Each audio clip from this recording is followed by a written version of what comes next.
Hey guys, how's it going? I promise I'm not going to yell at you this time. I know last time I was a little feisty. It's just something I'm passionate about.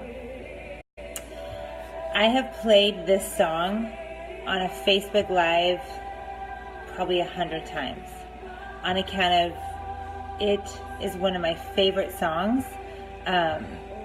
It's well. I hope that you guys can say it is well with your soul. I hope after this live you can sit down and really say that too. I could listen to the whole thing, but it's a super long song. And my kids at first used to be like, "Oh, Mom, it's so long." And I'm like, listen, if you can't say it as well with your soul, then you got to listen up.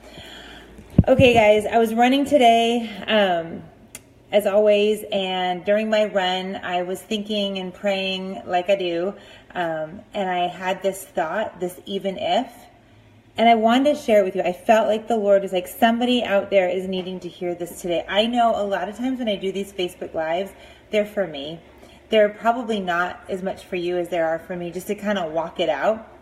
This is my version of CaringBridge or journaling like I did 7 years ago. But I wanted to share this with you guys, and maybe this will resonate with you. When my Zion first got diagnosed with cancer 7 years ago and 2 months now, I prayed this super spiritual, like, amazing prayer. Okay, here it went. You ready? It was like this: God save my son. That's it. That was my super spiritual, big words. God, you, not even, I don't even think it was God save my son. I think it was God, you better save my son, is probably what I said. Knowing me, being the only child, demanding person that I am, that's very likely what I said. And I remember a few weeks later, after he got diagnosed, we were kind of all in the middle of it before his surgery, the Lord is like, listen, even if I don't, if I choose to call Zion home, will you still trust me? And I know some of you guys are sitting there thinking, oh yeah, for sure. Like, you're probably like, yeah, I would totally trust God in anything. But I got to be straight up with you. I was like, nope. Because I had already walked through holding a dead baby in my arms. That was super hard. And that baby I hadn't raised yet. I hadn't seen that baby take its first steps. I hadn't taken that baby to school. I hadn't taught that baby how to tie their shoes. This baby I had, this 9-year-old, I was like, God, I can't give him back to you. I'm sorry. I'm not Abraham. I'm not laying him down. And I felt like the Lord was like, that's cool. We'll keep revisiting this. And so over the period of a few days, I kept wrestling. Even if God called Zion home sooner than I wanted, would it still be well with my soul? And I remember journaling about this in CaringBridge. A lot of you guys are new, so you've never read any of my CaringBridge stuff. Probably good, because you're going to think I'm a little crazy. But that was how I got stuff out. I had no idea that thousands and thousands of people would read it. But I remember the day I finally said, yes, even if, God, even if. It was through tears. It was not like, yep, high five, okay, let's go on. It was like, definitely, yes, God. I can say right now, at that moment, it was well with my soul if God called my son home.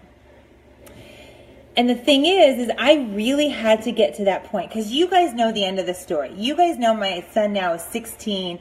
My son is driving. He has been cancer-free for 7 years. It never came back, even with all the doom and gloom. It never came back. But at that time, I didn't know what was going to happen. I had to say, okay, he's yours. He was yours before you gave him to me. He's yours. Do what you want. And here's the thing, guys. Here's what I wanted to share with you. Even if God did that, I had to trust. It's not like it is well with my soul, but what I have to trust, what you have to trust now is, even if, knowing that God on the other side of that really painful thing is going to work something so incredibly beautiful, something so amazing that our minds can't even imagine. He is able to do immeasurably more than all we can ask or imagine. Immeasurably more. My canon will tell you, if Mama hadn't lost baby Judah, that was our that was our third baby that we lost, that we held, and he had died. If Mama hadn't lost baby Judah, I wouldn't be here. My canon knows the beautiful part of that story is I'm a way better mom. I was a crappy mom before that. Believe me, guys. Not a nice mom. And I have my canon. And then I have my Jonah. And all these other kids that God gave us because we gave him back. What is the Father asking you to lay down? What is it that you're asking God to do for you? For all my friends that are watching that do Young Living as a business, is it a rank? Are you like, God, come on, grow my business? Is it a weight on the scale, guys? Are you waiting for a baby? What is it you're asking God to do for you? What if he's saying to you, hang on, let's have a conversation about this? Because sometimes that thing that we're wanting, we get so obsessed and so focused on it that we lose sight of the giver. And I think many times he says, even if I choose to say, I'm not doing this right now, will you still trust me? Even if you don't get that promotion, even if you don't make that rank, even if it takes you 20 years to make that. I was listening to a video from Jim Bob Haggerton today, and he reminded me that Noah, in building the ark, spent 120 years building that ark. And it wasn't that he built it for 120 years, it was that they had to wait for the trees to grow. That's a whole nother story for a whole nother day. But me, if God's like this, like even in my business, Jen, I'm going to take 120 years to grow your business, I might be like, listen, I'm out. Because I feel like that's a super long time. But you guys know I wouldn't do that. What else am I going to do? God called my family to quit, well, not my family, I was only a hairdresser, called me to quit cutting hair a year and a half ago to pursue my Young Living business. Alongside of that, a year and a half ago, he called me to something else that I'm still, alongside the Young Living business, I'm still kind of like, okay, God, when's that going to happen? And he's like, just be patient. And I had to get to that point again. Even if this thing doesn't happen, are you still going to trust me? Here's what happens, guys. God doesn't define success like we do. We look at success as like ranks, paychecks, tons of kids, happy, healthy marriages. That's not how God designs success. That's not how he defines it. I'm sorry. He designs it perfectly. How he defines it is this. Success to our God is being faithful with the gifts and talents that he's given us. Being faithful with our gifts, our spouse, our children, the work he's called us to, our coworkers around us, the people that we're going to see at the Trader Joe's today, because I'm going to Trader's.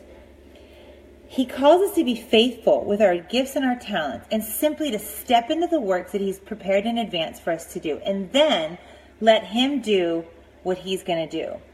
Guys, when Zion was diagnosed with cancer, I had no idea that he was going to create a whole business from that time. That he was going to radically do this with our family and say, here's how you're going to eat. Here's how you're going to think. Here's how you're going to school. Radically different. I know you're probably like, how is cancer and school match? Here's the deal. Before, I was super rigid with our schedule. We got up, we did our books, we did this, we did that. When you're in the hospital at Children's waiting on some yahoo to see you for 2 hours, you just go with the flow. You have your books with you, your backpacks. So our schooling is way looser, way more free. God used that time to completely change our lives. He gave us a platform. I had no idea what he was going to do. And you have no idea if you just lay it down. So here's the thing, guys. I'll ask you again. What if that thing you're asking God for, what if he says, no? Will you still trust him? Will you still pursue it? Will you? What if it takes a really long time? What else are you going to do? Seriously. And here's me. I sometimes go, well, I could still be cutting hair, like thinking about business stuff, but no, I couldn't. My God, I'm 44 years old. Hairdressers don't last that long, and if they do, they're like all hunched over like this. Yeah, no. I would not want to go back to cutting hair. What else would I be doing? Right? The thing, love the calls during Facebook Live. The thing is that thing that you're asking for might be super, super teeny compared to what God is waiting to give you. Or he simply might just be asking you to lay it down and to trust him. Even if, guys. I'm going to read this to you in 2 Corinthians and I'll let you go. 2 Corinthians 12, he says this, verse 9. But he says to me, see, Paul's like, I got this thorn in my side. Who knows? Was it a real thorn? Was it this? Who knows? Who cares? It doesn't matter. He just had something that was really pesky. And he's like, take it away. I don't want this anymore. And Paul says, but he said to me, my grace is sufficient for you, for my power is made perfect in weakness. Therefore, I'll boast all the more about my weakness. 2 things.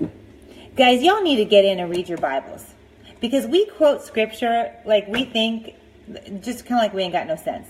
Here's why. We totally misquote this all the time. People say, see, God said no to Paul. Did I just read where it said God said no? He didn't say no. He asked him to take this out of his flesh, and then God says to him, my grace is sufficient for you. My power is made perfect in weakness. God doesn't say no to Paul. We don't know what God ends up saying yes or no to that thorn. All we know is that God says, right now, when you're in the middle of this, my grace is sufficient for you. With my son having to do this to God and go, he's yours. I don't know what to do. And I have to give him back to you. God's grace was sufficient for me at that time. I can tell you honestly, I have picked up my kids 100 times over and I've had to lay them all back down and say, I'm sorry, God, they're yours. I'm about to fly to Ecuador in 3 weeks. That's hard for me to leave my kids and go to another country. But once again, I just got to lay them down and say, God, they're yours. They're yours. You can take way better care of them than I ever could hope to. And so guys, remember that. His grace is sufficient for you. Even if his grace is sufficient, even if, will you trust him? Have a great day, everybody.